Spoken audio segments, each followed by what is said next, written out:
The picnic shattered when Tina and I plunged into a pit. I was mostly okay, but Tina immediately blamed me. Furious, Justin had Tina permanently removed from all Hunt and Anderson properties and reported her to the police, ensuring her license would be revoked. With Tina gone, the immediate danger passed, and Justin held me, reaffirming his dedication to me, Pete, and Cherry. How does Joel's investigation into my mother's past tie into this? What is this powerful and unseen organization that still shadows my life? Is Tina's removal truly the end of these bigger threats?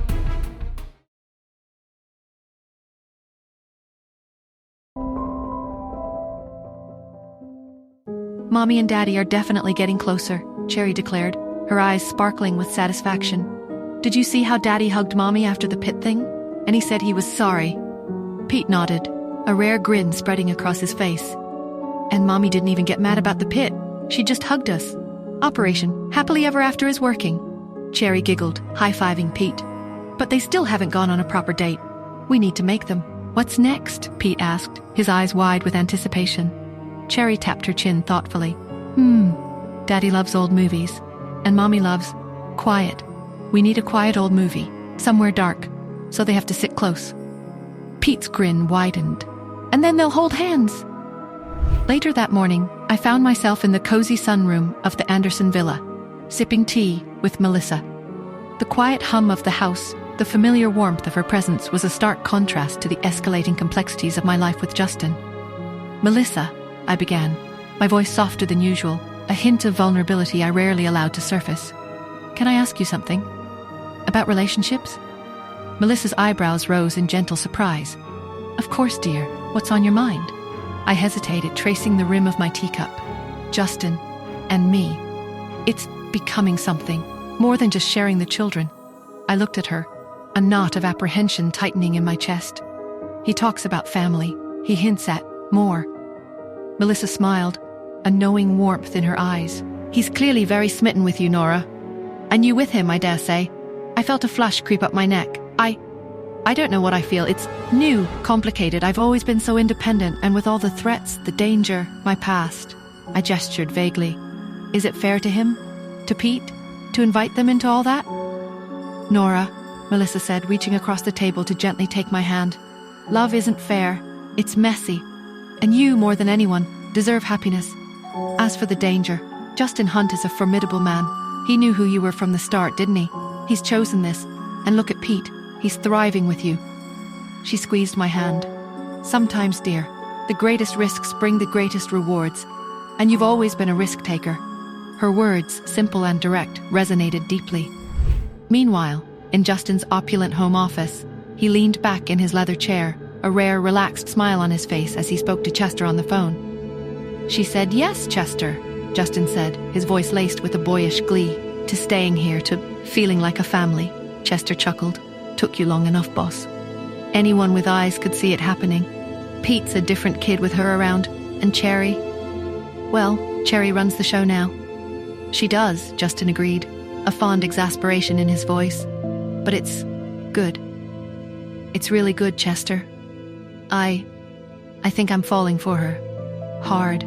He paused, a vulnerability entering his tone. She's so guarded, though, so self-sufficient. I don't know how to bridge that gap, to make her see that this isn't just about the children, that it's about us. Chester was silent for a moment. You're a Hunt, Justin. You don't give up. She's worth fighting for. Just be patient and honest. That's what she needs. Justin sighed, a mixture of hope and trepidation. Honest, right. Later that afternoon, as I was preparing my surgical tools for an early morning operation, my phone rang. It was Solo. I hadn't heard from her in a while. "Solo," I answered, my voice a quiet command. "Athena," Solo's voice came through, clear but with an underlying current of caution. "I have an update for you, on Joel Smith. He's been asking more questions about your past, specifically about your biological father." My hand, holding a delicate scalpel, paused mid-air. "He already knows Henry isn't my father. What more could he want?" "He's been very discreet," Solo continued, "but he's tracking down old contacts, people connected to Yvette's past that even I had trouble locating. He's relentless." A knot tightened in my stomach. Joel, his quiet intensity, his offer to help me. It had felt genuine, but what was his end game? I see, I murmured. And the DNA samples? The ones he had taken from me? Still analyzing, Athena, but he's definitely focused on your paternal lineage. And he seems to be looking for a very specific set of markers. I frowned, a cold unease settling over me. Solo, I need you to find him, my biological father, and his family. Everything you can, before Joel does. The urgency in my voice surprised even myself. Understood, Athena, Solo replied. I'll prioritize it. Be careful. That evening, the grand ballroom of the Hunt mansion was transformed. A lavish but intimate family dinner. Pete and Cherry, their faces beaming, recounted tales from their day.